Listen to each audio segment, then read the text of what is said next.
Welcome to Relaxing History. Leave all the noise and the rush of the day outside the door. Now, take a deep breath. Relax your shoulders and let your mind float through the dusty but fascinating pages of history. Tonight, we embark on a peaceful journey among the shadows of the past. If you are ready, let's unlock time. Chapter 1 of 3, The Wooden Bridge in the Sky. This night, we are traveling to the Eternal City, to Rome. The year is 1510. It is the height of the Italian Renaissance. The city outside is chaotic, filled with pilgrims, merchants, and soldiers. But we are far away from the noise of the streets. We are inside the walls of the Vatican. We are entering the Sistine Chapel, but it does not look like the chapel you know today. It is dark. It is a construction site. The floor is covered in drop cloths and dust, and high above the floor, hovering like a wooden cloud, is a massive structure, the scaffolding. It is a bridge built in the sky, designed by Michelangelo himself. It does not touch the floor. It arches across the windows, suspended in the air. And this is where we find him, Michelangelo. He is alone. The assistants have climbed down the ladders hours ago. They have gone home to their beds, but the master stays. He is standing on the rough wooden planks of the scaffold. He is covered in the dust of his work. His beard is flecked with white lime. His smock is stained with ochre and clay. He is tired, a deep, physical exhaustion that lives in the bones. He has been painting for 12 hours. Standing up, looking up, his neck is stiff. His arms are heavy. He walks slowly across the wooden platform. Creak, thud, creak. The wood is old and seasoned. It groans softly under his weight. It is a comforting sound. It tells him that the structure is strong. It holds him safe above the void. He walks to the edge of the scaffold and looks down. Below him, the chapel floor is a pit of darkness. It is 60 feet down. He cannot see the bottom. He can only feel the vastness of the empty space. The air down there is cool and still, but up here, near the ceiling, the air is warmer. It holds the heat of the burning candles and the heat of the curing plaster. He takes a deep breath. The smell is unique. It is the smell of the intonaco, the fresh, wet plaster made of lime and sand. It smells clean, chalky, earthy, like wet stone after a rainstorm. It mixes with the smell of the oil lamps, a faint scent of olive oil and wax. Michelangelo rubs his eyes. They are sore from focusing on the details. He looks around his high tower. This is his world. He does not need the Pope. He does not need the cardinals. He does not need the critics. Up here, on the wooden bridge, he is the creator. He walks to his workbench, a simple table made of planks. It is covered in pots of pigment, brushes made of boar bristles, sketches on paper. He picks up a rag. He wipes his hands, slowly removing the paint of the day. Rub, rub. The friction feels good. He is alone with the prophets. He is alone with the sibyls. They are huge figures. Painting them requires giant movements. But now, the movement has stopped. The stillness of the night settles over the Vatican. He leans against a wooden support beam. He rests his forehead against the cool wood. He listens to the silence. It is a heavy stone silence. The walls of the chapel are thick. They block out the world completely. Occasionally, he hears the settling of the building, a distant tick of stone contracting in the night, but mostly just the silence. He is safe on his island in the air, suspended between the earth and the heaven he is painting, resting. Chapter 2 of 3. The dust of blue stone and the wet wall. Michelangelo moves away from the edge of the scaffold. He turns back towards the ceiling, towards the work of the day. The candles are burning low. They are stuck onto the wooden poles of the scaffold with their own wax. The flames are steady. There is no wind in the chapel. The air is stagnant and heavy. He walks to the section he painted today, the Giornata. In fresco painting, you can only paint on wet plaster. Once it dries, the work is finished forever. You cannot change it. You cannot fix it. Michelangelo inspects the patch. It is the face of the prophet Jeremiah. He reaches out a hand. His fingers are rough, but his touch is gentle. He touches the cheek of the prophet. The plaster is still cool. It is damp. It feels like touching the skin of a living person who is cold. The intonaco, the fine layer of lime and sand, is doing its magic. It is drinking the pigment, locking the color inside the stone. As it dries, the lime creates a crystal layer. The painting becomes part of the wall. He traces the line of the beard. He checks the transition between yesterday's patch and today's patch. It is seamless, smooth. He nods slowly. It is good. The chemical reaction is working. The stone is accepting his gift. He walks back to his workbench. It is time to care for his tools. The table is a landscape of chaos and order. There are ceramic bowls filled with colored water. He picks up a brush. It is a large, round brush. The handle is worn smooth by his grip.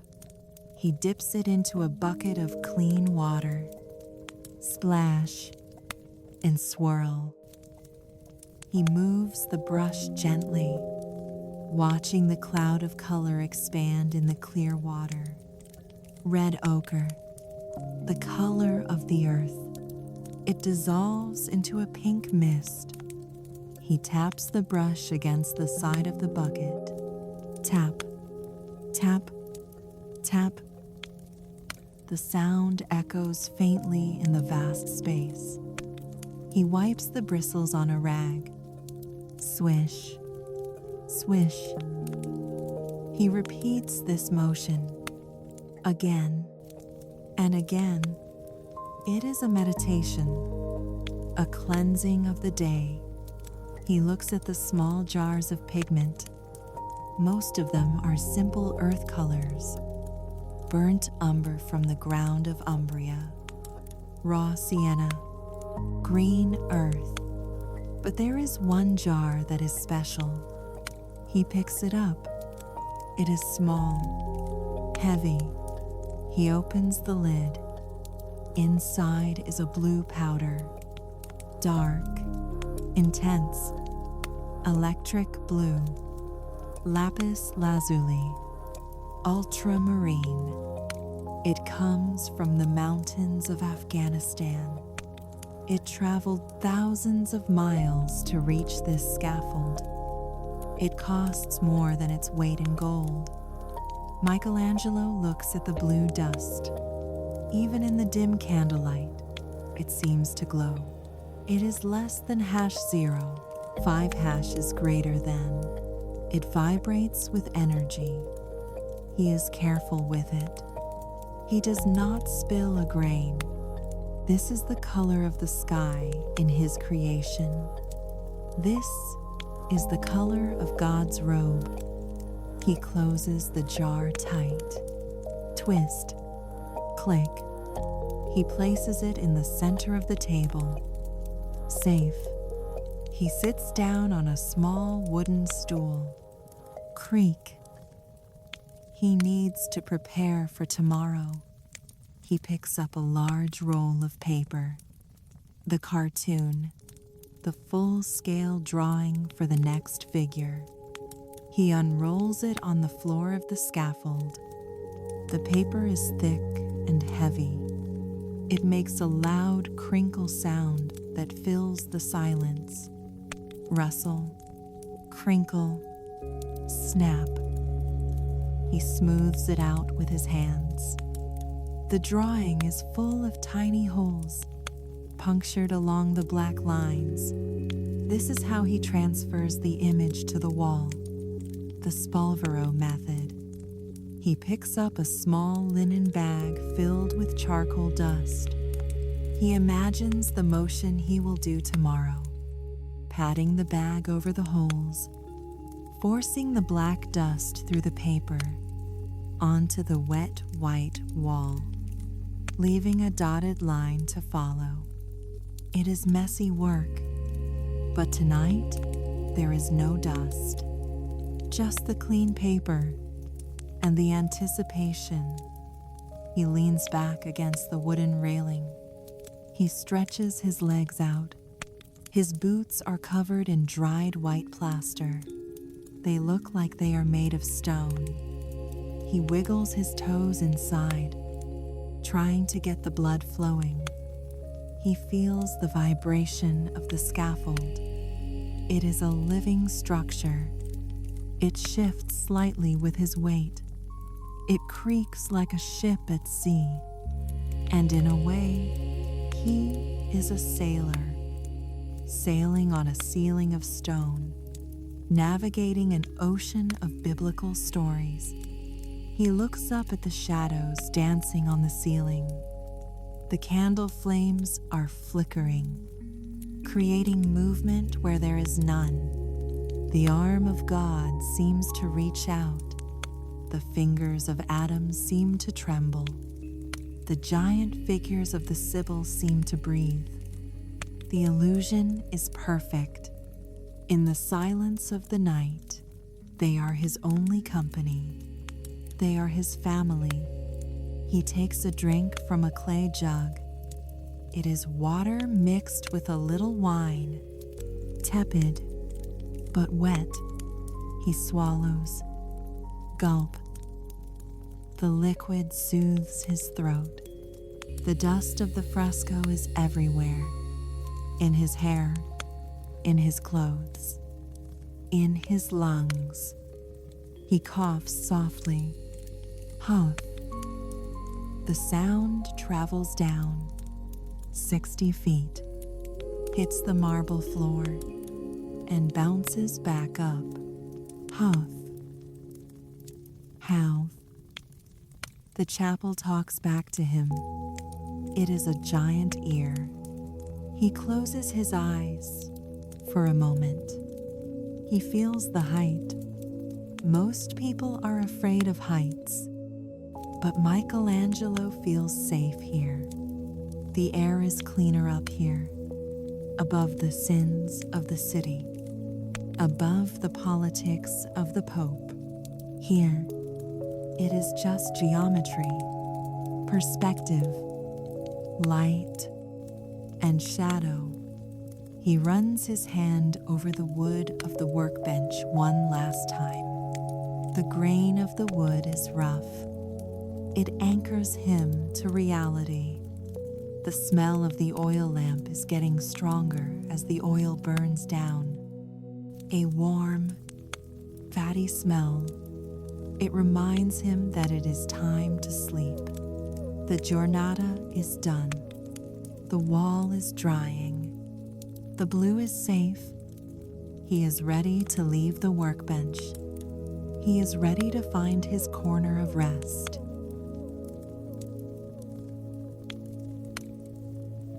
Chapter 3 of 3. Sleeping under the hand of God. Michelangelo turns away from his workbench. The jars of blue lapis lazuli are closed. The brushes are clean and drying. The day is officially over. But he does not climb down the ladder. He does not go back to his dusty house in the city. The climb is too long. The city is too loud. And he is too protective of his work. Tonight, like many nights before, he will sleep here, on the bridge, in the sky.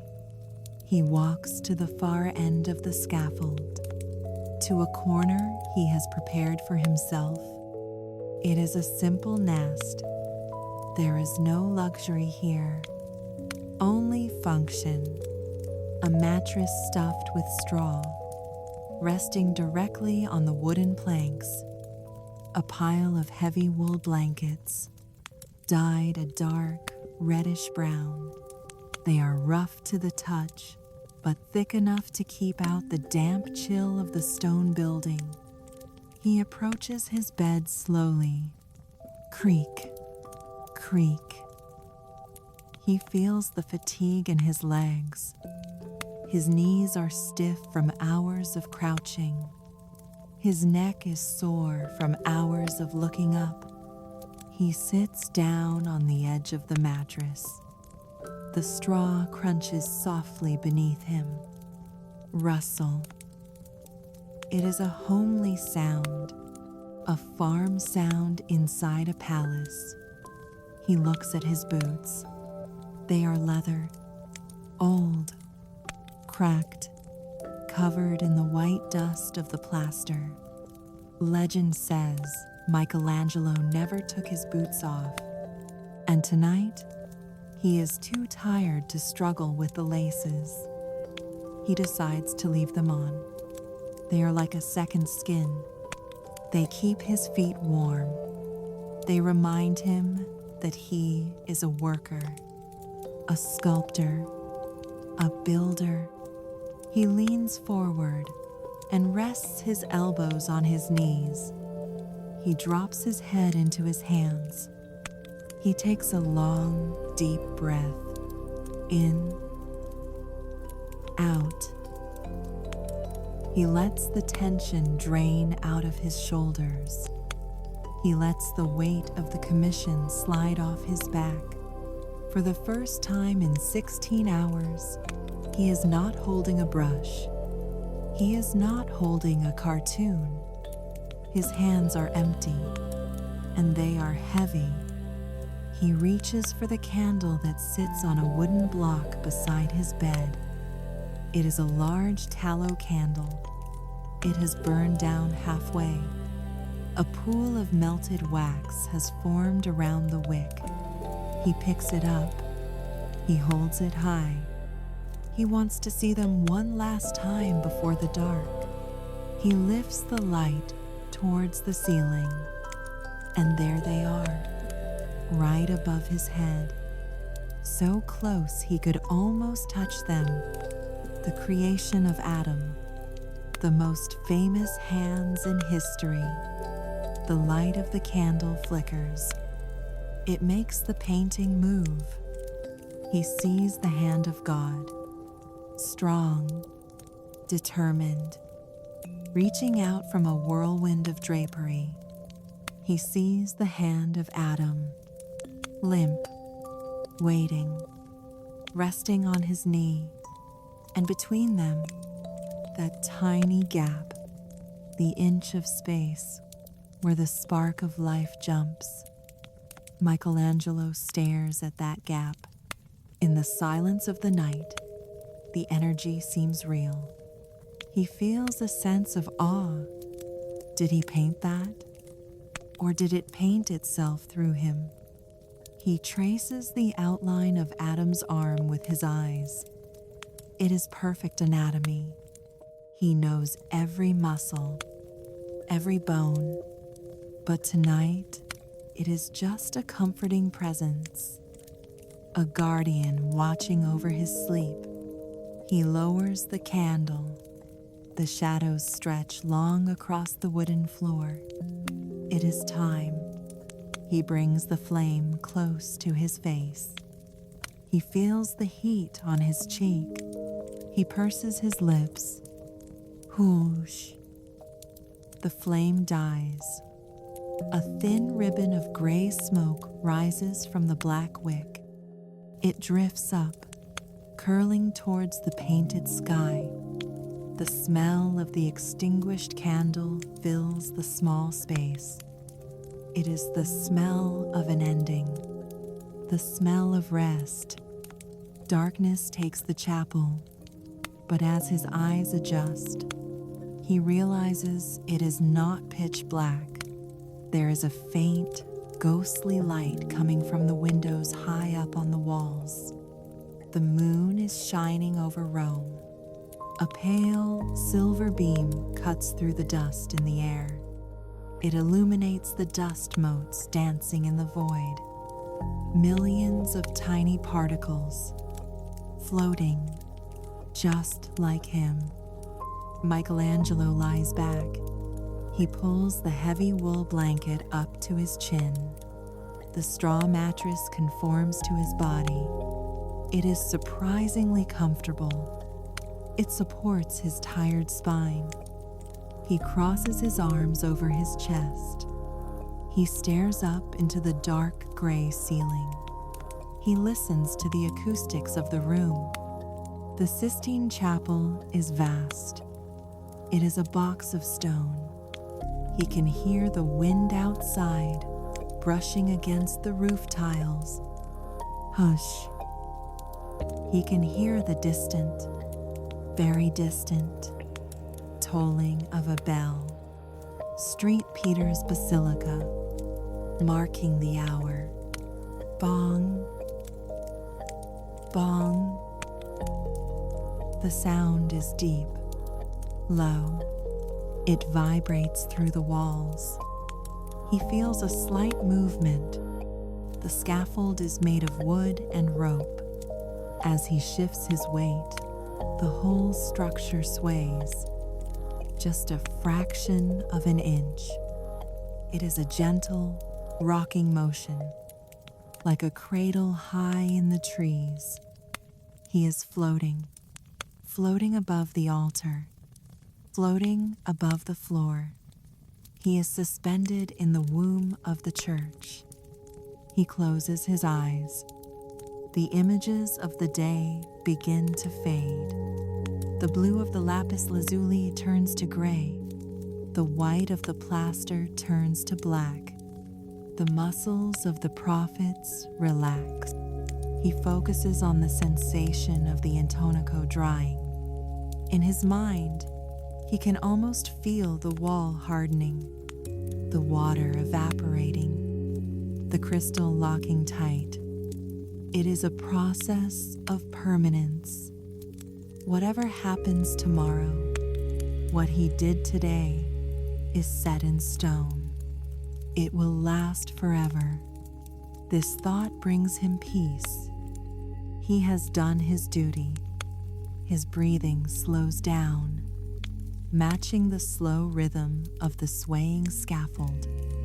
In, out, creak, hush. The smell of the lime is sweet now, clean. The warmth of the blanket traps his body heat. The ache in his neck begins to dissolve, melting into the straw.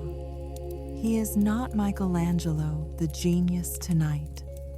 He is just a man, sleeping on a bridge. Under the stars he painted himself, safe in the dark, safe in the silence, safe in the art, drifting, floating, resting, sleep.